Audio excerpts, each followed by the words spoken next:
A new mechanic has just been discovered in Rocket League and it's gonna change everything we know about the game.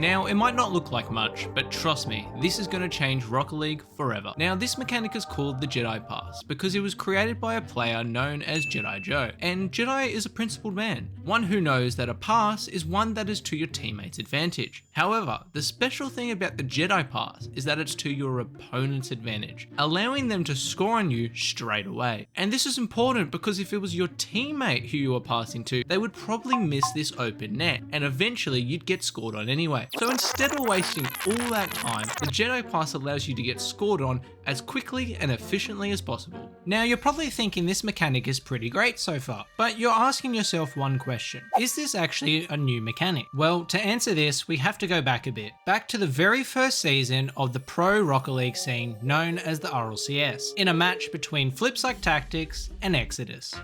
Moses keeps this offensive going. The very neutral 50-50. Turtle pushes it through. Markey on the wall. Clears it down to Moses, who takes a shot, and Garrett finishes. It's 2-0 Exodus. What a flying through and completely gets it. Markey doesn't get the clear he's looking for, but still, all three players ready to attack.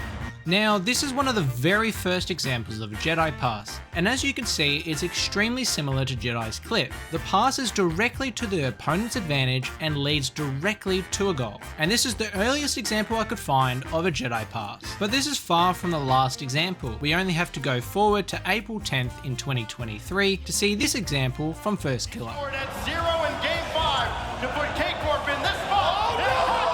Wide open, right between the eye of First Killer's face. He tries to control it, tries to send it across, and went right off the ceiling and right into Itachi's hands. In fact, this mechanic was so important that it ended up deciding the result of a Rocket League major. This just shows you how broken this mechanic is. So by now you're probably thinking that this is the best mechanic you've ever seen in Rocket League, and it is. But the next question you're probably asking is it actually viable in a normal game? Well, believe it or not, it is. Here are just a couple examples of it being used in a casual and competitive game, and these clips range all the way from gold all the way up to my own lobbies in Grand Champ. So as you can see, it's totally viable within an actual game. But now you're probably asking yourself, is it actually learnable by most people? Well, you're in luck, because believe it or not, this is one of the easiest mechanics to learn in Rocket League. In fact, it's so easy that everyone from bronze up until the pro level can learn this. But I'm going to go through a couple of tips to help make your Jedi passes one of the most dangerous parts of your Rocket League arsenal. First, you want to gain possession of the ball, and then you want to try find your teammate, who you shouldn't pass to, and completely ignore them and instead look for an opponent. Once you've found an opponent, you want to whip out the best pass you can possibly do straight to their advantage, preferably as far away from your teammate as possible. And as long as it's a good pass, you should get scored on straight away. Now, you have to be careful with the Jedi Pass, because sometimes your pass is so good that your opponents don't react in time, because they didn't expect you to literally pass it to them and give them a free goal. So if you can, try and outplay your teammates and take them completely out of the play so your opponents have ample time to score on you. By far the best way to do this is to accidentally bump them, because that way they can't possibly reach the ball. I'd also highly recommend to not use comms while you're doing this, because that would actually allow your teammates to possibly save it. The only time you want to use comms is to defend yourself when your teammates spam great pass, and preferably you want to be as toxic as possible in your response so that your teammates decide to forfeit, and that way the match can end even quicker. So as long as you follow these simple steps, your Jedi Pass will always work, and that's the beauty about it, because it's such a simple but effective mechanic.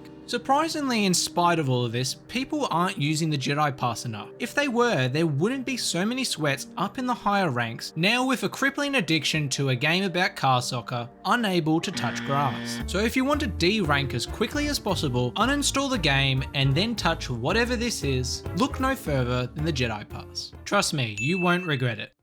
This is Moldy's Shoe. Happy April Fools.